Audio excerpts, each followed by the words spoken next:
అందరికీ నమస్తే అండి. సో ఇప్పుడు దేశవ్యాప్తంగా కూడా అసెంబ్లీ అండ్ లోక్సభ నియోజకవర్గాల పునర్విభజన జరగబోతోంది. ఇప్పుడు వరకు ఉన్న సీట్లలో అదనంగా మరో 50% అంటే సగం సీట్లను యాడ్ చేస్తారు. సో ప్రతి 100 సీట్లకు మరో 50 సీట్లు అదనంగా కలుస్తాయి. అంటే మన రాష్ట్రంలో 175 అసెంబ్లీ స్థానాలు ఉన్నాయి కాబట్టి మరో 88 అసెంబ్లీ స్థానాలు కలిపి 263 అసెంబ్లీ సీట్లు అవుతాయి.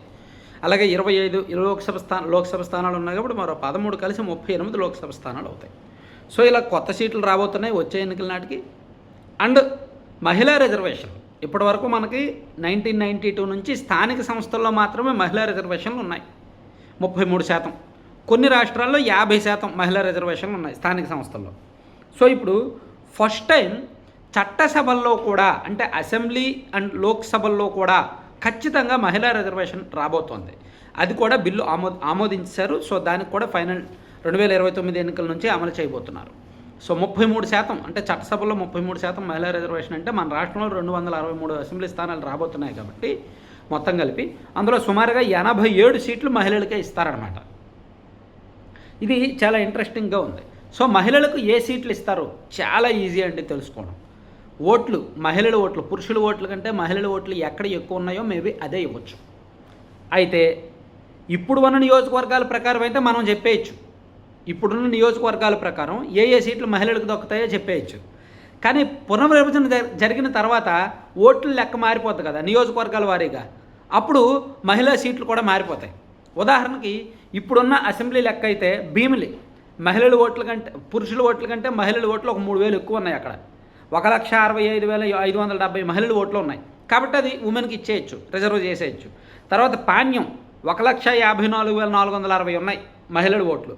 And Gajuwaka 1,53,505, Chandragiri 1,47,000, Tirupati 1,44,000, Mangalagiri 1,41,000, Penamaluru, Rampachodavaram, Pendurthi, Gurajala, Visakhapatnam North, Kovur, Kurnool, Vijayawada East, Vijayawada Central, Guntur West, Gannavaram, Mylavaram, Nellore Rural, Tenali, Nandyal, Anantapur Urban, Ichchapuram, Kadapa, Srikakulam, Chintalapudi, Rajahmundry, Prathipadu, Rajahmundry Rural City, Guntakal, Kakinada City, Palamaner, Visakhapatnam East, Macherla, Vinukonda, Kakinada Rural, Bhimavaram, Rayadurg, Madanapalle, Polavaram, Kavali, Jammalamadugu, Kothapeta, Payakaraopeta, Srikalahasti, Proddatur, Adoni, Vizianagaram, Rayachoti, Kadiri, Raptadu, Aluru, Guntur east, Vijayawada west, Gudur, Ongole, Banaganapalle, Tadipatri ఇలా ఉన్నాయి. అంటే ఇవన్నీ మహిళలకి ఇవ్వబోయే అసెంబ్లీ సీట్లు. కానీ ఒక చిన్న ట్విస్ట్ ఉంది. ఇది ఇప్పుడున్న ఓట్ల లెక్క ప్రకారం మాత్రమే. అయితే నియోజకవర్గాల పునర్విభజన కూడా జరుగుద్ది కదా. సో నియోజకవర్గాల పునర్విభజన జరిగినప్పుడు ఆటోమేటిక్గా ఓటర్ల సంఖ్య మారుతుంది కదా. ఓటర్ల సంఖ్య మారినప్పుడు ఈ మహిళా ఓటర్ల సంఖ్య కూడా అప్పుడు ఆ లెక్కల ప్రకారం మారుతుంది కదా. కాబట్టి 2027 జూన్ నాటికి నియోజకవర్గాల పునర్విభజన మొదలవుద్ది. 2027 అక్టోబర్ నాటికి నియోజకవర్గాల పునర్విభజన పూర్తవుద్ది. ఆ తర్వాత వచ్చిన నియోజకవర్గాల వారీగా వచ్చిన ఓటర్ల జాబితా ఆధారంగా మహిళల ఓట్లు ఎక్కడెక్కడ ఎక్కువ ఉన్నాయో చూసి వాటిలో 33% అంటే రాష్ట్ర వ్యాప్తంగా 33% కాబట్టి టాప్ 33 కాన్స్టిట్యున్సీస్ తీసుకుంటారు అనుకోవచ్చు. ఓవరాల్గా అన్ని నియోజకవర్గాల్లో కలిపి మహిళలకు కొన్ని కేటాయిస్తారన్నమాట. కొన్ని ఉమెన్ ఎస్సీ అంటే ఎస్సీ రిజర్వ్డ్, ఎస్టీ రిజర్వ్డ్ కూడా ఉన్నాయి కాబట్టి ఎస్సీలకు 29 ఉన్నప్పుడు ఈ 33%లో అది కూడా ఉంటుంది కాబట్టి ఆ 29లో కొన్ని మహిళలకు ఖచ్చితంగా మహిళలకే ఆయన కేటాయిస్తారు. సో ఇది చాలా ఇంట్రెస్టింగ్ లెక్క. సో ఇప్పుడు చాలా వెబ్సైట్లలో మహిళలకు కేటాయించబోయే నియోజకవర్గాలు ఇవే అని ఇస్తున్నారు. నియోజకవర్గాలు పునర్విభజన జరగకపోతే ఇప్పుడున్న లెక్క ప్రకారం అయితే అవే, కానీ మారుతాయి కదా.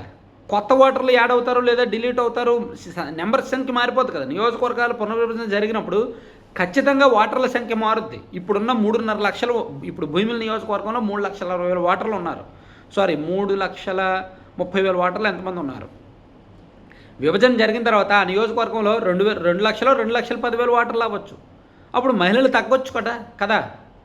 అలాగే చాలా నియోజకవర్గాల్లో ఓటర్ల సంఖ్య తగ్గినప్పుడు మహిళల ఓటర్ల సంఖ్య తగ్గింది అనుకోండి, అప్పుడు ఆ సీట్లు మహిళలకి ఇవ్వరు.